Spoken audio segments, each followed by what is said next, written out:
My setup on the Radiolink D460 Turbot, and it comes in a ready to fly or a plug and fly version, but I want to give you guys my setup and tips for this.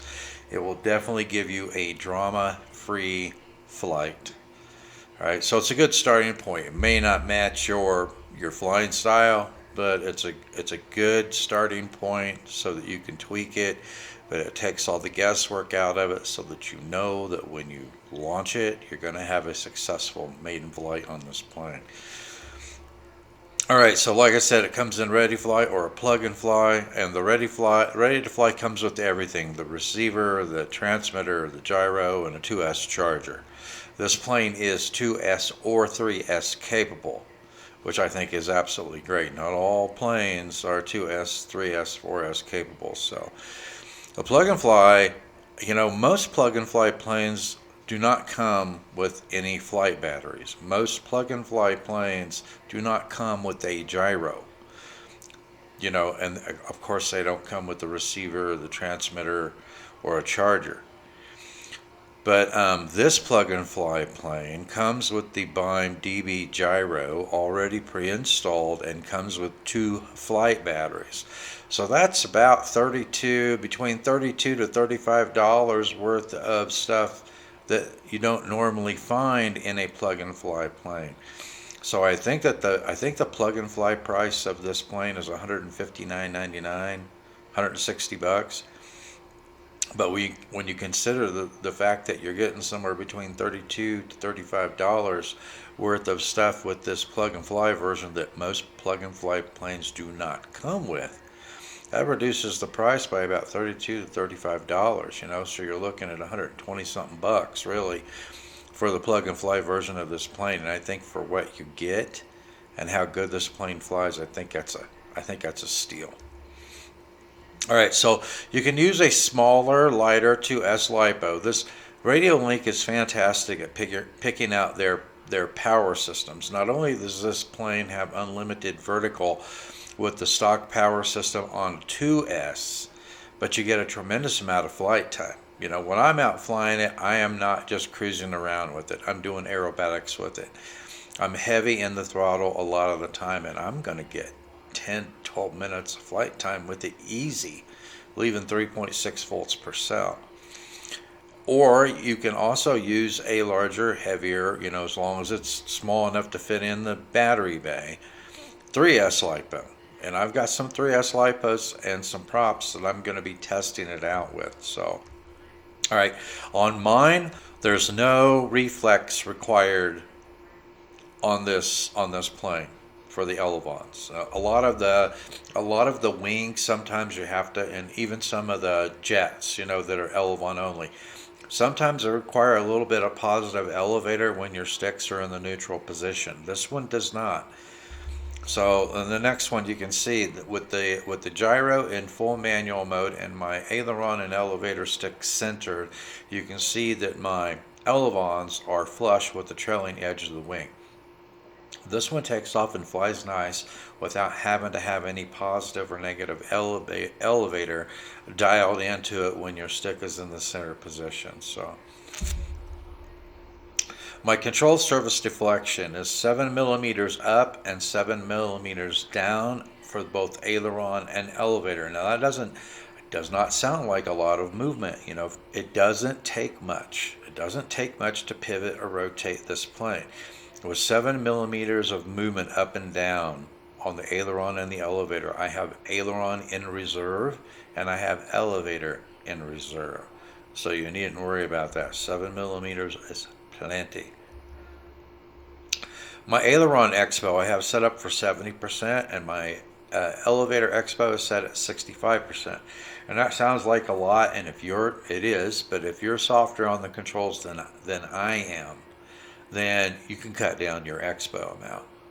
I'm not soft on the controls, so I require quite a bit of expo on the control surfaces to get everything operating smoothly, with less than a soft touch on the sticks. Okay, but it's a good starting point. It's a lot.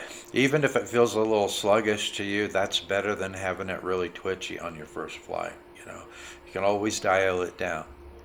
My launch throttle is 60%. I tried it at 60% and I tried it at 50%. It launches fine at 50%, but it does lose just a tiny bit of altitude when you release it with a moderate chuck at 50%. So I prefer to launch it at 60% in fully stabilized mode.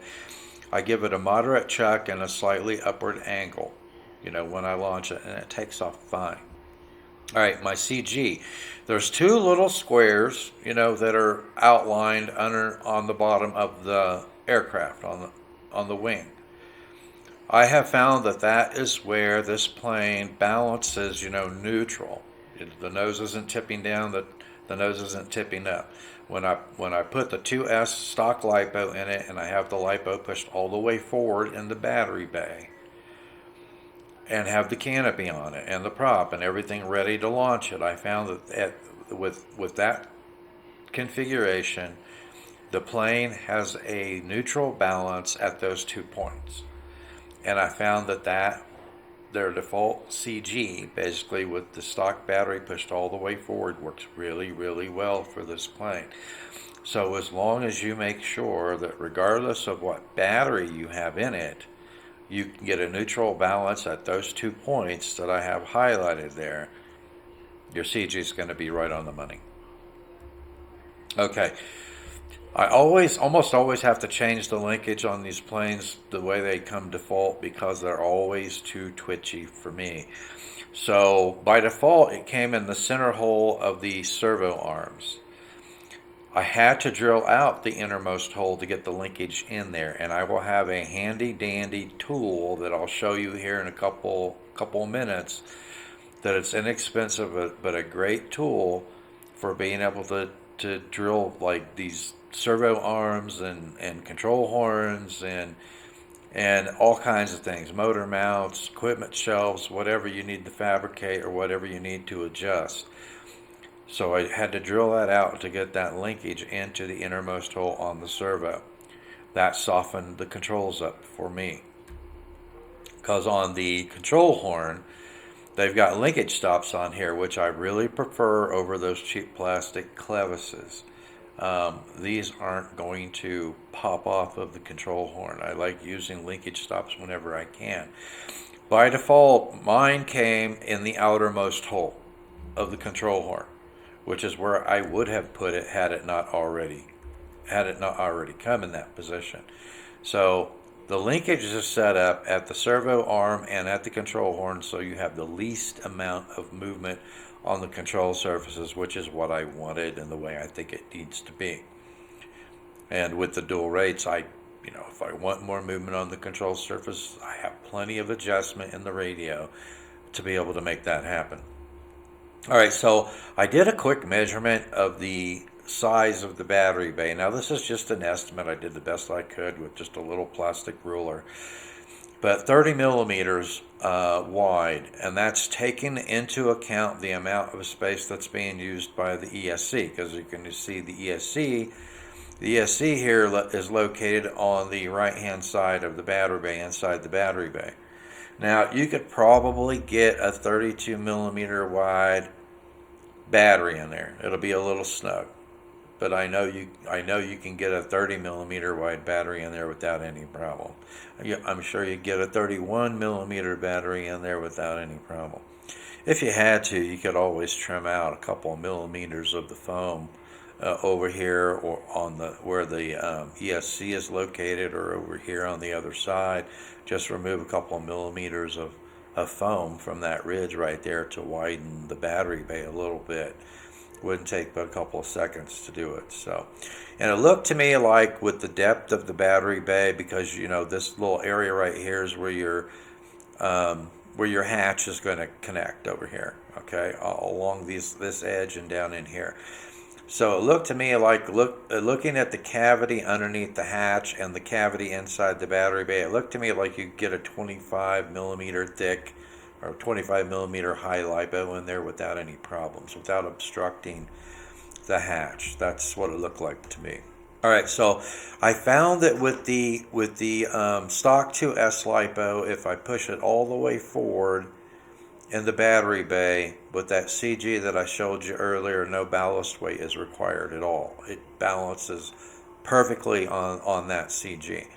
I put some Velcro up here, you know, between this little cavity here, between where the motor mount connects to the foam. That little area right there is opened up. So I put a square of Velcro in there. And back here I put a couple little strips of Velcro at the very back. What I found was, because I have some smaller 2S lipos, you know, I got some 600, 650, 700 milliamp hour 2S lipos that are about 8 to 10 grams lighter than the stock 2S 800 milliamp hour 25C lipos. So I found that if I take those lipos and I move them all the way forward, and then I took a nickel, a US nickel, which weighs 5 grams, and I put Velcro on the bottom of that nickel. So I found that if I put that nickel on the front, right here, where the front of this pad where I've got the Velcro attached, I can get a neutral balance on there with a smaller, lighter weight battery, and I still get a ton of flight time.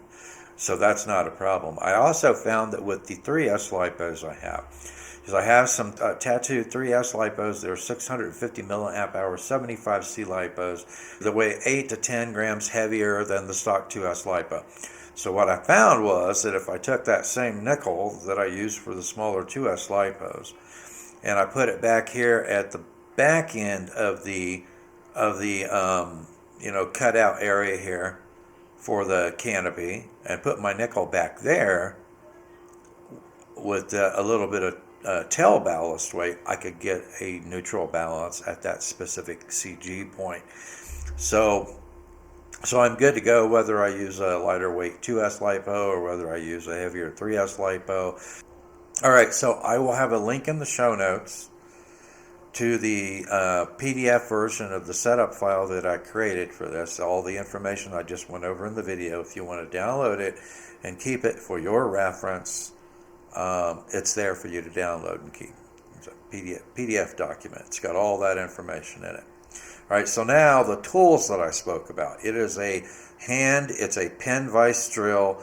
It's an inexpensive tool, but it's a high quality tool. That is a very heavy duty steel collet that it has on there.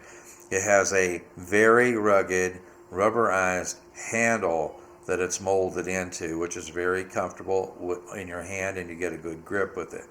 I will also have a link to a metric drill bit set that goes from 1 millimeter all the way up to 6 millimeter and 0.5 millimeter increments. So you got a 1 millimeter, a 1.5, a 2, 2.5, all the way up to a 6 millimeter.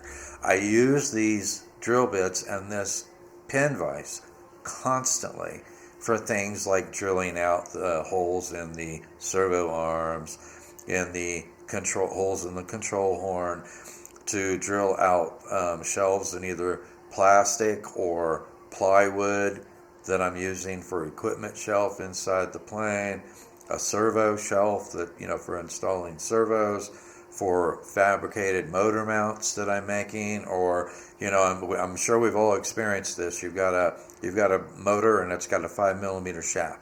The vast majority of your props that have 5 millimeter shafts fit on there just fine, nice and snug, but they don't take a lot of force to get on. And then every once in a while you'll get one of these props that's got, instead of having a 5 millimeter hole, it's like 4.99 millimeters, right?